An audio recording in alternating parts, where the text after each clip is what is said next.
요즘에 뭐 한국이 대단히 세계적으로 인기죠. 뭐 K-팝도 있고 또 요즘에는 뭐 K 드라마도 굉장히 인기를 끄는 것 같습니다. 한국 사람들도 드라마를 참 좋아하는데 이 드라마를 좋아하는 이유는 드라마 안에 이렇게 반전이 있기 때문에 그렇습니다. 그렇겠죠. 우리가 예상한 대로 처음부터 끝까지 다 흘러간다고 하면 뭐 무슨 재미가 있겠습니까? 지루하죠. 내가 예상한 대로 다 흘러간다 그러면. 그런데 드라마를 보다 보면 어떻습니까? 전혀 예상 밖의 반전이 거기에 숨어 있는 것을 보게 됩니다. 그러면 사람들은 와, 어떻게 저럴 수가 있었는가, 전혀 몰랐다, 이렇게 박수를 치며 환호를 하게 되는 것이죠. 성경을 읽다 보면 성경도 참 드라마틱하다, 이런 생각을 하게 됩니다. 특별히 시편 23편은 아주 짧은 시이지만은 그 안에도 역시 놀라운 반전이 들어가 있는 것을 우리가 보게 됩니다. 우리 5절 말씀을 한 번만 더 읽어볼까요? 오늘 함께 살펴볼 말씀 5절 말씀을 한 번만 더 읽겠습니다. 한 목소리로 읽겠습니다. 시작. 주께서 내 원수의 목전에서 내게 상을 차려 주시고 기름을 내 머리에 부으셨으니 내 잔이 넘치나이다. 아멘. 우리가 지난 주에도 살펴보았죠. 원수가 있다는 거예요. 여름 고원의 저 목장, 참 좋은 목장인데 원수가 있다는 거예요. 어떤 원수가 있었습니까? 네? 어떤 원수들이 있었어요? 맹수들도 있고 또 독초도 있고 또 막 귀찮게 하는 파리떼들도 있고 원수들이 있다는 것이죠. 그래서 원수들에게 가득히 둘러싸여 있는 것이죠. 그러면 예상대로 되면 어떻습니까? 원수에 잡아먹히는 것이죠. 독초를 잘못 먹고 그냥 사지가 마비되어서 죽을 수밖에 없는 것이죠. 파리떼들에게 당해가지고 막 정신을 잃고 혼미하고 막 이렇게 될 수밖에 없는 것이죠. 온통 이 목장이 쑥대밭이 될 수밖에 없는 것이 자연히 흘러가는 것일 텐데 놀라운 반전이 일어나게 됩니다. 원수들이 주변에 있는데도 불구하고 그 앞에서 우리 주님 목자께서 양들에게 상을 차려주시는 거예요. 아주 뭐 보통 상이 아닙니다. 아주 뭐 상다리가 막 휘어질 정도로 그냥 퍽적지간 그런 진수성찬을 차려 주시는 것이죠. 놀라운 반전입니다. 이러한 상황을 바라보면서 양이 고백하는 말이 무엇입니까? 한번 따라해 볼까요? 내 잔이 넘치나이다. 여러분들 앞으로 이제 이 말을 많이 하게 될 거예요. 제가 물어보면 항상 내 잔이 넘치나이다 하면 답이 되는 거예요. 뭐라고 했습니까? 뭐라고요? 내 잔이 넘치나이다. 이렇게 양이 이야기를 하고 있다는 것이죠. 이 말은 뭡니까? 그럴 줄 몰랐다는 거예요. 그럴 줄 몰랐다. 와, 참. 예상대로라고 하면 죽을 위기야, 죽을 위기. 예상대로라고 하면은 망한 거예요, 망한 거. 그런데 전혀 예상과는 벗어나는 놀라운 반전이 거기에 숨어 있었는데 목자께서 원수들 앞에서 원수들의 바라보고 원수들이 지켜보고 있는 그 앞에서 내게 상을 차려주시고 기름을 내 머리에 부으셨으니 내 잔이 넘치나이다. 이렇게 고백하고 있는 것입니다. 오늘 이 말씀을 함께 살펴보면서 우리의 잔도 넘쳤으면 좋겠다, 그런 소망을 품어보기를 바랍니다. 첫 번째로는 넘친다, 내 잔이 넘치나이다 라고 말할 때 이 넘친다는 말은 무슨 말입니까? 넘친다는 거 우리가 다 알죠, 이미. 그죠? 넘친다는 말은 수용의 한계를 벗어났다, 그런 의미가 아닙니까? 예를 들면 이렇게 컵이 있어요. 이 컵이 한 몇 리터 정도 들어갈까요? 컵이 한 200리터, 300리터, 그 정도 되겠죠, 그죠? 이 컵이 있는데 여기에 물이 200리터를 넘어서 300리터를 넘어서 계속 부어지게 되면 어떻게 됩니까? 넘치게 되는 거죠. 넘쳐. 정수기에다가 컵을 탁 놨는데 그리고 이제 이렇게 탁 눌렀는데 이게 점점 중간에 스탑 버튼을 누르지 않으니까 요즘에는 뭐 다 뭐 리터도 딱 정해져 가지고 되긴 하지만요, 그죠? 뭐 연속으로 눌러놨는데 예를 들어 라면을 끓이기 위해서 이렇게 대접을 거기다가 놓고 이렇게 연속 버튼을 눌러놨는데 다른 거 준비하다가 깜빡 잊고 그냥 잊어버린 거예요. 그러니까 물이 가득 차서 가득 찼어요. 가득 찼어. 한계까지 왔어요. 그런데도 스탑 버튼을 누르지 않으면 어떻게 돼요? 넘치는 거죠. 넘치는 거. 이게 수용의 한계를 벗어났다. 여기서 말하는 거 그거죠. 양이 내 잔이 넘치나이다. 내 감정, 내가 느끼고 내가 수용할 수 있는, 여기서는 뭐 기쁨이 되겠죠, 만족함이 되겠죠. 오피스텔 주차장에 주차하신 내가 수용할 수 있는 감정의 범위가 있잖아요, 그죠? 그것을 넘어선 거예요. 한계를 넘어서서 넘칩니다. 난 도저히 더 이상은 이 벅찬 기쁨을 감당할 수가 없습니다. 이게 반대의 개념이 되겠지만 요즘에 홍수가 막 물이 막 넘쳐가지고 이 댐의 수문을 열었다는 건 아닙니까? 이제 소양강 댐도 수문을 활짝 막 뭐 몇십 년 만에 그냥 수문을 모두 다 열었대요. 수문을. 왜냐하면 한계치에 다다른 거예요. 더 이상 버텼다가는 어떻게 돼요? 더 이상 버텼다가는 이 댐이 무너질지도 모르겠어요. 댐이 그 압력, 물의 압력이 어마어마하지 않습니까? 그죠? 어마어마한 물의 압력 때문에 댐이 이제 위기가 올 것 같고, 혹은 막 댐 위로 넘어가면 어떻게 됩니까? 그러니까 수문을 모두 개방했다, 그런 말이 들리던데 바로 그런 것이죠. 이 수용의 한계를 넘어섰다. 내 잔이 넘치나이다. 이게 그 고백이라고 할 수가 있는 것이죠. 근데 사실은 한번 이전에 다윗이 고백한 바가 있는 내용입니다.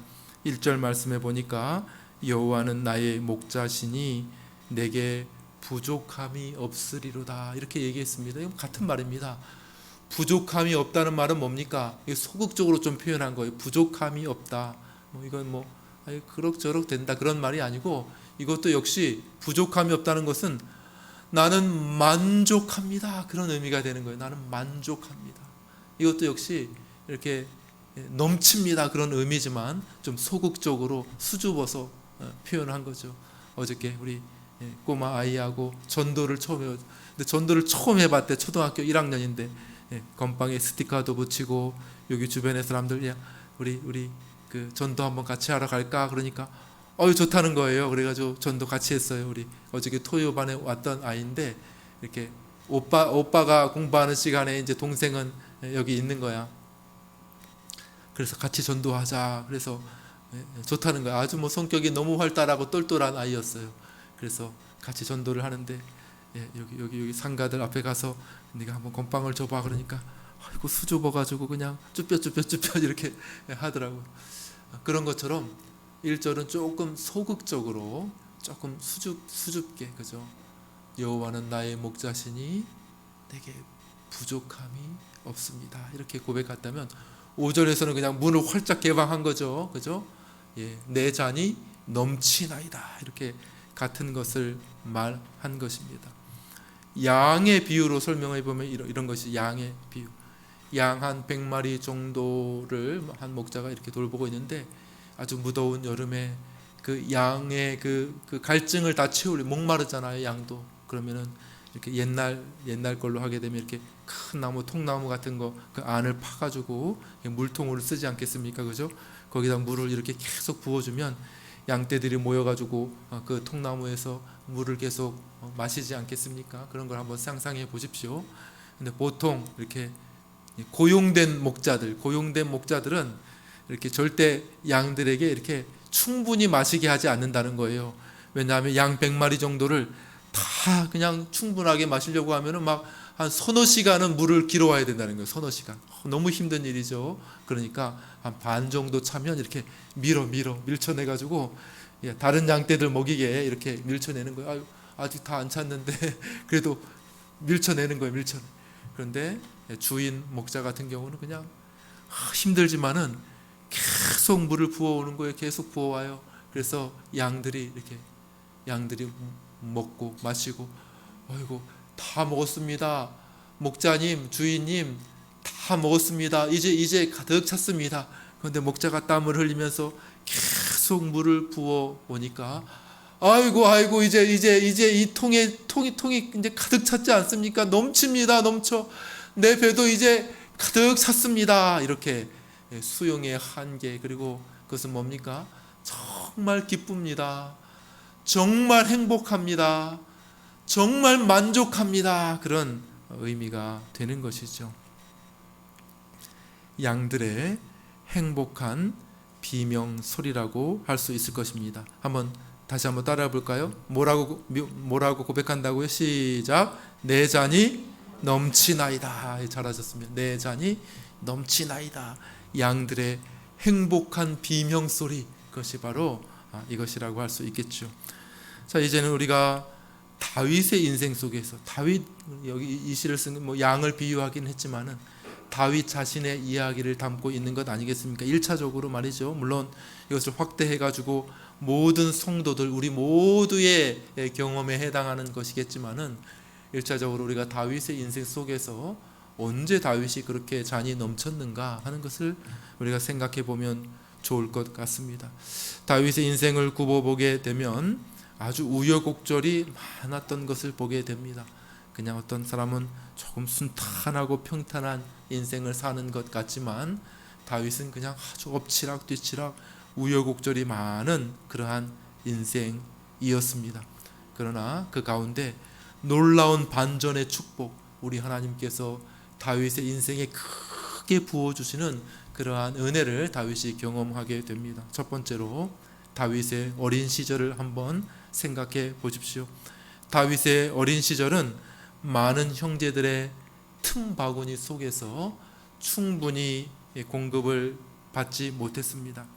힘센 형들, 아주 멋진 잘 나가는 형들이 많았어요. 그래가지고 첫째, 둘째, 셋째 막 멋있고 힘있고 키도 큰 그런 형제들 사이에서 아주 다윗은 이렇게 천덕꾸러기처럼 이렇게 살게 됩니다. 집안의 굳은 일, 허드렛 일, 그런 일들을 하면서 다윗이 이렇게 지내게 되죠. 좋은 것들은 첫째 형, 둘째 형, 이렇게 셋째 형, 위의 형들이 다 차지하고 다윗은 아주 굳은 일만 이렇게 감당하게 되는 그러한 상황이었습니다. 그러니까 다윗의 삶에 넘치는 그런 일이 있을 리가 없겠죠. 그러나 하나님께서 다윗의 인생을 아주 충만하게 넘치게 해 주셨다는 것입니다. 하루는 사무엘 선지자가 아버지 이새의 집을 찾아왔습니다. 자, 하나님께서 이 가정에 이렇게 이 다음 왕을 세운다고 하시니까 다 모아 보십시오, 이렇게 이야기를 했습니다. 다 모았는데 첫째, 너무 멋있어, 너무 장군 같고 키도 크고 힘도 세 보이고 너무 멋있게 생겼어. 이 사람이 다음 왕이 될 사람입니까? 기름을 탁 부으려고 하니까 하나님이 아니다, 그가 아니다. 둘째, 셋째 다 지났는데도 아무도 없는 건 누굽니까? 또 없습니까? 그러니까 아버지도 다윗은 다윗 저것이 왕이 되겠어, 이렇게 생각한 것이죠. 아버지도 형제들도 도무지 인정하지 않았던 그러한 어린 시절을 다윗이 보냈습니다. 그러나 하나님께서 다윗을 부르셔서 사무엘 선지자를 통해서 그 머리에 기름을 부어 주신 것이죠. 다음 이스라엘의 왕으로 지정해 주신 것을 보게 됩니다. 사무엘 선지자도 예상하지 못했던 일이 벌어지게 됩니다. 그러므로 다윗이 노래하지 않을 수가 없었던 것이죠. 뭐라고 노래했습니까? 내 잔이 넘치나이다. 반전이 반전. 전혀 예상치 못했던 일. 왕가도 아니고, 그렇죠. 그리고 그 가정에서도 첫째도 아니고 잘 나가는 사람도 아니고 저 막내 굳은 일. 너는 형들 이렇게 파티할 동안에 너는 양 돌봐라. 양 거기 안에는 소도 있고 곰도 있고 사자도 있고 엄청나게 많은 위험한 일들이 있고 더러운 일들이 많이 있는 무엇보다도 부모와 형제들의 냉대 속에서 저 구석에서 남들이 하지 않는 힘든 일들을 담당하는 다윗에게 하나님께서 기름을 부으시고 그 잔이 넘치도록 반전의 은혜를 허락해 주신 어린 시절인 것이죠. 다윗의 젊은 시절을 한번 생각해 보십시오. 잠깐 반짝했습니다. 잠깐 반짝. 전쟁에서 골리앗을 쓰러뜨리고 일약 이스라엘의 스타가 되었습니다. 사울은 천천히요, 다윗은 만만히로다. 이 구호 속에서 다윗의 인기를 실감할 수가 있습니다. 사울은 천천히요, 다윗은 만만히로다. 이 공로를 인정받아서 다윗이 이스라엘의 군대 장관도 되고 또 왕의 사위까지 되는 그러한 귀한 은혜를 입게 되었습니다. 그러나 이 넘치는 그런 인기가 오히려 다윗에게 해가 되었죠. 그래서 왕의 시기를 살게 됩니다. 왕의 대적이 됩니다. 왕이 다윗을 죽이려고 합니다. 그래서 다윗이 궁궐을 떠나 이리저리 피난을 가야 되는 그러한 상황에 처하게 된 것입니다. 그래서 이산 저산 이골짝 저골짝 떠도는 그런 신세가 되었습니다.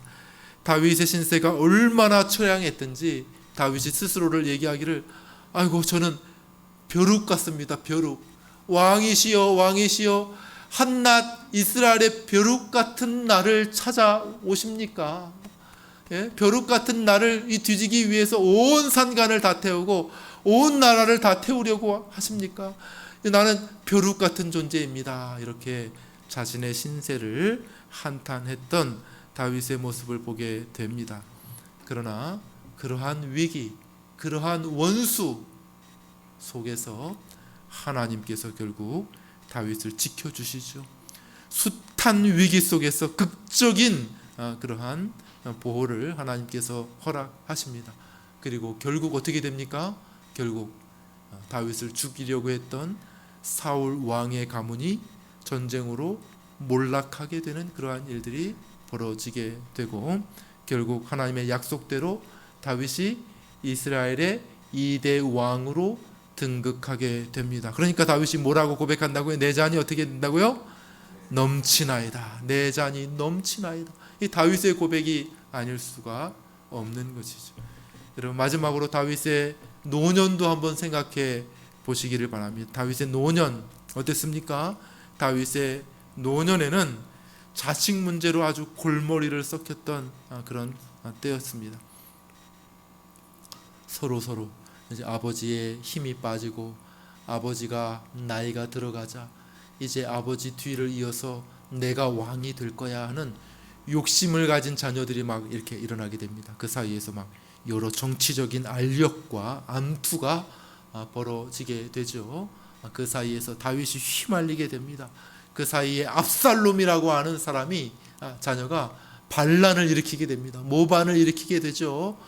그리고 수년간에 걸쳐서 철저하게 계획을 세워가지고 백성들의 마음을 다 자기의 편으로 이렇게 끌어모아서 백성들의 90%는 다 압살롬을 지지하는 그러한 상황이 되고 다윗은 궁궐에서 쫓겨나는 그러한 아주 한탄스러운 일을 경험하게 됩니다. 너무 자괴감이 들었을 것 같아요. 다른 사람도 아니고 자기 몸에서 태어난 자녀가 자기 자신을 배반하는 것에 대해서 절망감을 가지지 않았겠습니까? 그러나 하나님께서 이때에도 다윗의 목자가 되어 주셨습니다.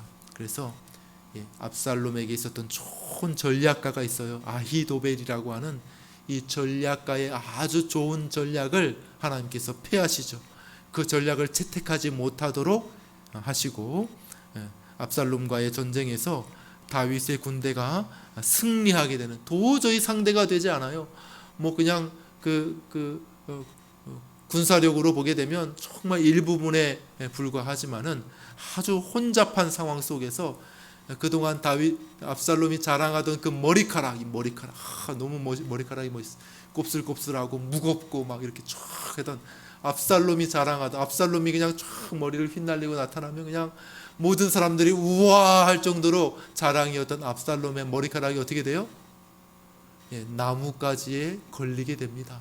그 혼잡한 전쟁통에 나뭇가지에 이렇게 걸리게 되고 그 노새가 그 밑으로 쑥 빠져나가게 돼서 압살롬이 이렇게 나무 위에 대롱대롱대롱 매달리게 되는 그러한 일이 벌어지게 됩니다.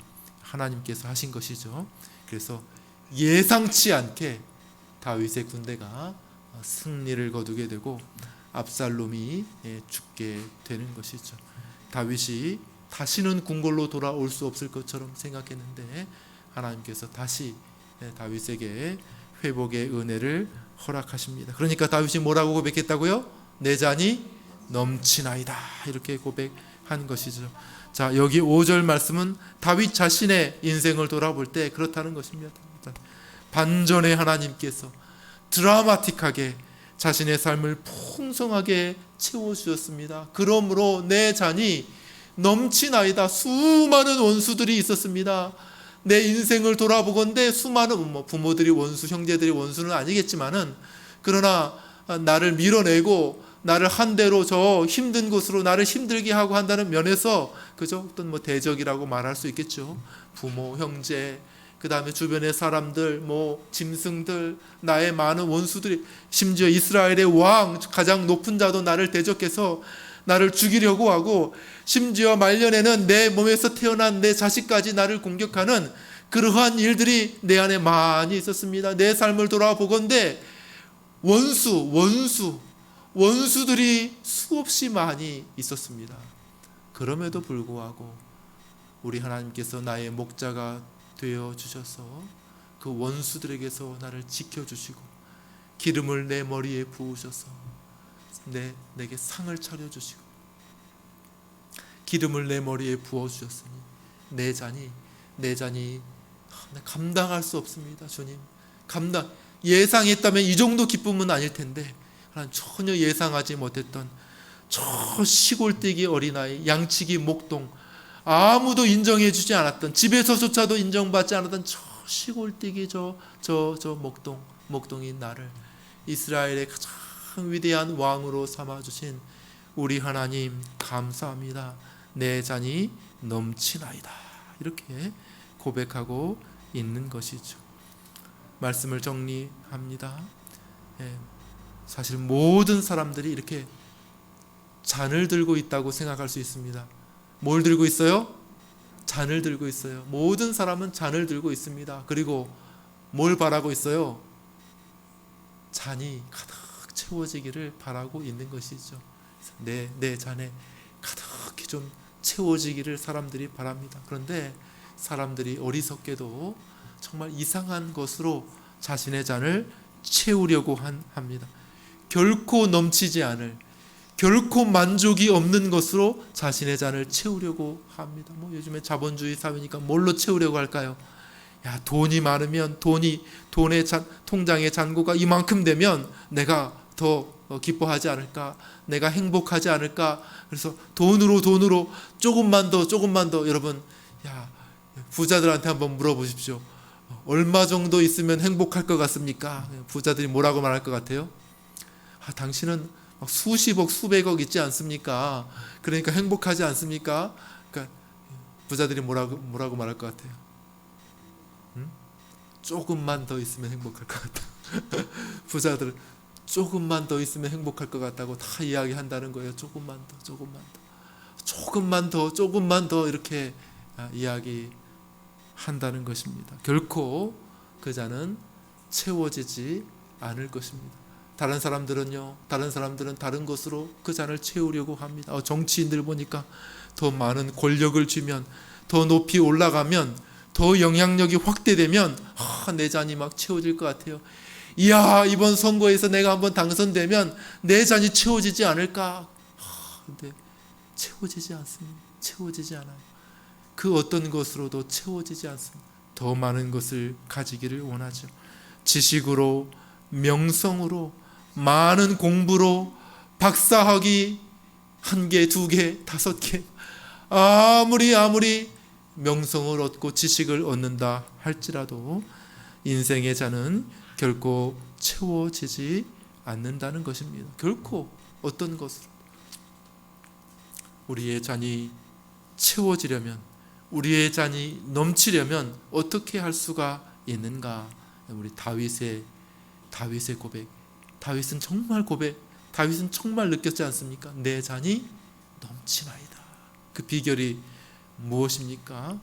우리 23편을 통해서 우리에게 주신 그 비결은 다른 것이 아니고 목자 자신에게 있는 것이죠.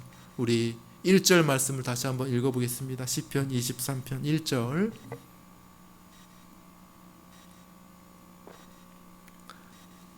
자, 읽습니다. 시작. 여호와는 나의 목자시니 내게 부족함이 없으리로다. 여기서 부족함이 없다는 말 아까 전에 말씀드렸죠. 내 잔이 넘치나이다 라는 것과 같은 것이죠. 좀 소극적으로 표현했을 뿐이지, 부족함이 없다는 것은 넉넉하지는 않지만은 부족함은 없어, 그냥 쓸만해, 그 정도 얘기가 아니고, 부족함이 없다는 말은 내가 만족합니다, 충분합니다, 넘칩니다, 그러한 의미가 되는 것이죠. 그런데 어떻게, 왜, 무엇 때문에 내게 부족함이 없다고 고백합니까? 한번 따라해 봅시다. 여호와는 나의 목자시니 다른 것이 없습니다. 다른 것이 없습니다. 여호와가 나의 목자시기 때문에 내게 부족함이 없다는 것입니다. 내가 부자여서, 내가 가진 자산이 많아서 나는 부족함이 없습니다, 이렇게 말하는 사람 없습니다. 여러분, 얼마 전까지 세계 1위의 부자였던 빌 게이츠도 얼마 전에 이혼했죠. 이혼.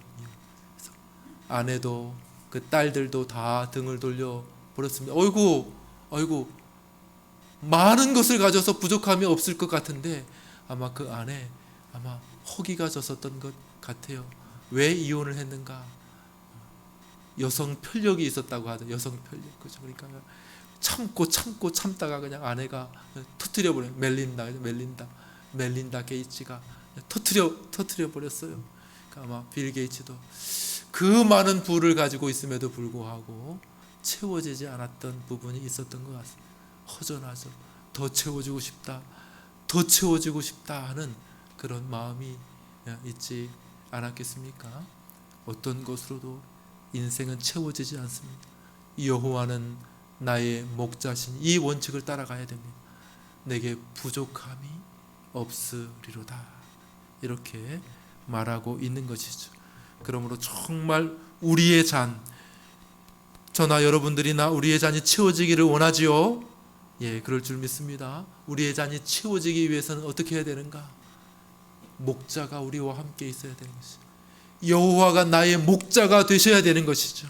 그리고 그분을 향한 정말 철저한 신뢰, 주님께서 나와 함께 계시면 만족하다고 하는 주님을 향한 믿음과 신뢰가 있을 때에 우리의 잔이 채워지고 만족하게 될 줄로 믿습니다.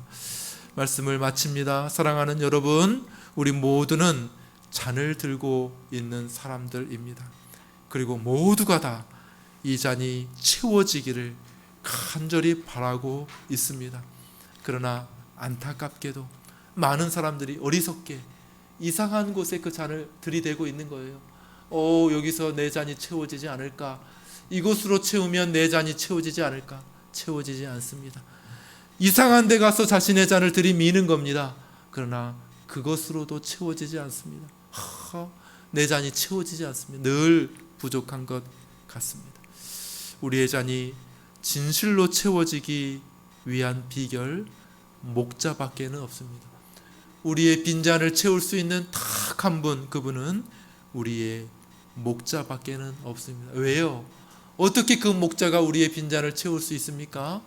그 목자께서 우리를 위한 고난의 잔을 다 비우셨기 때문에 그렇습니다. 목자께서 우리가 받아야 할 심판의 잔을 다 들이켰기 때문에 그렇습니다. 그러므로 우리 영혼의 깊은 그 잔을 채울 수 있는 분은 이분밖에는 없는 거예요. 하늘과 땅 사이에 우리의 빈잔을 정말로 제대로 채울 수 있는 분은 우리의 모든 고난의 잔을 들이켜 주신 이 하나님의 아들 예수님밖에는 없다는 것입니다. 이것이 하나님의 원리예요. 원리, 제1 원리입니다. 한번 성경을 읽어보겠습니다. 에베소서 1장 3절 말씀을 읽어보겠습니다. 같이 읽습니다. 시작. 찬송하리로다. 하나님 곧 우리 주 예수 그리스도의 아버지께서 그리스도 안에서 하늘에 속한 모든 신령한 복을 주시되, 하늘에 속한 모든 신령한 복을 어디 안에 주셨어요? 따라해 봅시다. 그리스도 안에서. 예, 그리스도 안에서 주셨다고 말씀하고 있는 것입니다. 한 절 더 읽겠습니다. 빌립보서 4장 19절 읽겠습니다. 빌립보서 4장 19절 읽습니다. 시작. 나의 하나님이 그리스도 예수 안에서 영광 가운데 그 풍성한 대로 너희 모든 쓸 것을 채우시리라. 누구 안에서? 그리스도 예수 안에. 하늘의 신령한 복도 그리스도 안에 다 있습니다. 이 땅의 모든 기름짐에, 이 땅에 필요한 모든 복도 어디에 두셨어요? 그리스도 안에 두셨습니다. 그러므로 그 누구든지 나의 잔이 채워지기를 원하는 사람이 있다면, 정말 행복해지기를 원하는 사람이 있다면 그 사람은 어디로 가야 되는 것입니까? 예수님께로 가야 되는 거예요. 예수 그리스도 안에 그 모든 복이 거기에 다 담겨져 있게 우리 하나님께서 하셨기 때문에 그런 것입니다. 다른 이상한 곳에다 여러분의 잔을 내밀지 않게 되기를 바랍니다. 예, 물질이 필요하지 않다는 말이 아닙니다. 사람들이 필요하지 않다는 말이 아닙니다. 그러나 진정한 원천, 그 모든 것을 채우는 것, 물질도 채워주시고 인간관계의 기쁨도 주시고 자녀의 기쁨도 주시고 또 우리의 삶의 뿐만 아니라 우리의 영혼의 기쁨도 주시고 우리의 저 천국의 기쁨을 결국 우리에게 허락해 주실 분이 누구인가? 그 원천은 우리 주 예수 그리스도, 우리의 목자밖에 없음을 우리 모두 기억할 수 있게 되기를 간절히 축원합니다. 우리 찬송